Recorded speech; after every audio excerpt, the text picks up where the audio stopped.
మీ అవయవములను దుర్నీతి సాధనములుగా పాపమునకు అప్పగింపకుడి.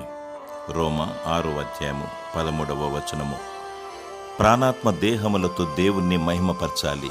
నీతి సాధనములుగా మన అవయవములను మలచుకోవాలి.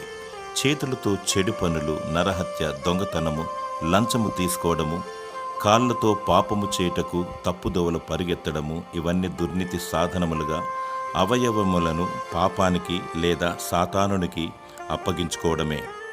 దేవుని కొరకు మంచి పనులు చేయాలి. సాటి మానవునికి, సమాజానికి మేలు చేయాలి. సజీవ యాగముగా మన శరీరమును దేవునికి సమర్పించుకొని సమాధానముతో దీవెనలతో వర్ధిల్లాలి. దేవుడు నిన్ను దీవించి సమాధానముతో నింపునుగాక. ఆమేన్.